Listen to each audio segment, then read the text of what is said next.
It's 5:03 p.m. in Los Angeles on a Tuesday in April, and the deadline has already passed. The President of the United States posted this morning that a whole civilization will die tonight. He posted it at 9:14 a.m. He set the deadline for 8 p.m. Eastern. He said, "Open F-ing or you'll be living in hell." He said it from the residence. He said it in a Truth Social post. He said it to a nation of 93 million people. Jimmy Kimmel is taping his broadcast 2 hours before the deadline expires. He walks to the desk. He sits down. He looks at the room. He says, "Just another wild day here in the United States of America." The room laughs. He waits. Then he says, "Today was D-Day." He says, "The D stands for dementia." The room goes quiet, not the between jokes quiet. The specific quiet of 400 people sitting in a television studio at 5 p.m. on a day when the president of their country has announced that a civilization will die before they finish dinner. He held it, 6 full seconds of eye contact with the room, in the specific register of a man deciding in front of the people he is responsible for entertaining whether tonight is a night for entertainment. 6 seconds. Nobody in the room moved. Nobody reached for their phone. Nobody looked at the person beside them. They watched his face, and his face was doing the specific thing that his face does on the nights when the scaffolding of a joke is carrying something heavier than a joke. Then he said, "Attacking civilian power plants is a war crime under the Geneva Conventions." He said it in the flat documentary register of a man reading a fact into the room that he wants received as a fact rather than as a comedic framing device. He said, "I suppose he figures he's already committed so many other crimes, he may as well add war crimes to the list." The laugh arrived, strained, incomplete. The specific laugh of an audience that wants to laugh and is also sitting with the Geneva Conventions. He waited for it. He said, "Also, we're broadcasting from Los Angeles, where it is currently just after 5 p.m.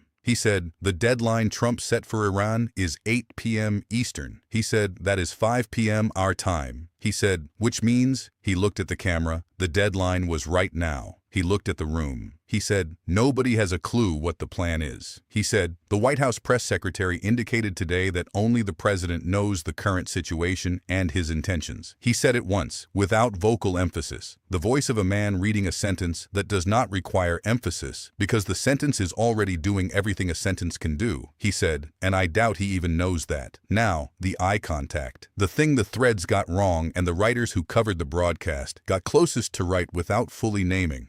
He set both hands flat on the desk. He looked at the camera. Not the performance eye contact of a punchline about to land. The held, even contact of a man who has decided the next thing he is going to say is the most important thing he has said in this broadcast and possibly in the preceding 3 months of broadcasts. He said, "I want to tell you something about this pattern." He said, "This is not the first 48-hour ultimatum." He said it the way you begin an inventory you have been keeping for a long time and are now reading in sequence for the first time. He said, "Trump issued a 48-hour ultimatum to Iran on March 21st. Obliterate the power plants, starting with the biggest one." He said, "Iran called it helpless, nervous, unbalanced, and stupid." He said, "Nothing was obliterated." He said, he issued a second 48-hour ultimatum on April 3rd. "Open Hormuz, or face military escalation." He said, Iran rejected it. He said, "Nothing was escalated."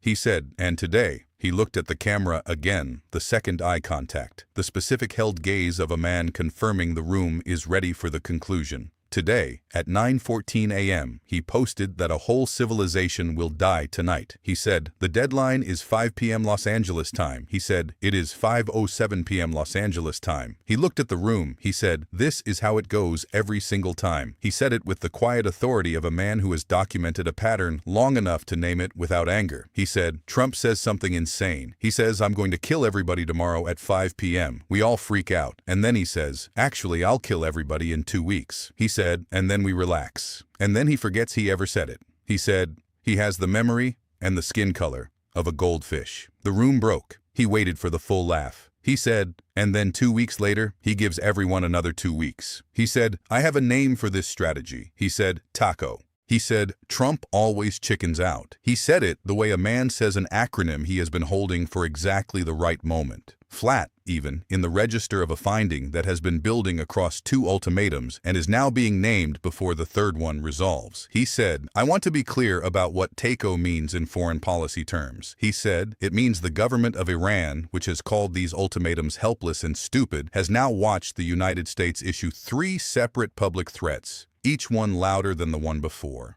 and extend or retract each one without achieving a single stated objective. He said, at a certain point, the ultimatum stops being a threat. He said, at a certain point, the ultimatum is just a schedule. He looked at the camera one final time. The eye contact that closes rather than opens. The 6 seconds of a man placing the last item in the record and confirming the room has received it.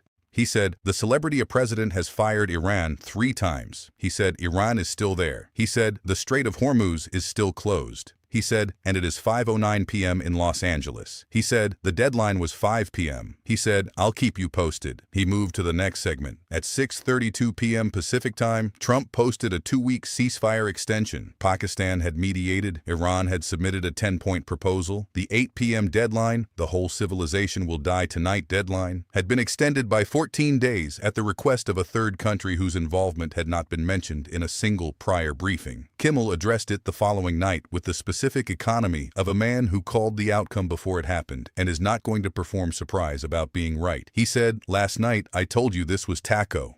He said, at 9:37 p.m. Eastern and 43 minutes after the deadline Trump had set for the destruction of a civilization, the president posted a 2-week extension. He said, at the request of Pakistan, he said, I want to be clear about the sequence. He said, whole civilization will die tonight, posted at 9:14 a.m. 2-week extension at the request of Pakistan, posted at 9:37 p.m. He said, 12 hours, 23 minutes, and 1 intervention from Islamabad between a civilization dying and a civilization getting 2 more weeks. He looked at the camera. He said, taco. He said it once. He moved on. The room laughed for 11 seconds. The laugh of people who have been given, in a single word, the most accurate available summary of a 47-day arc of ultimatums, extensions, retracted threats, and ceasefire frameworks that Iran was calling a humiliating concession. After everything you just watched, ask yourself one question. What else has been hiding behind the deadline? Subscribe and turn on notifications, because this story isn't over. It's just getting started.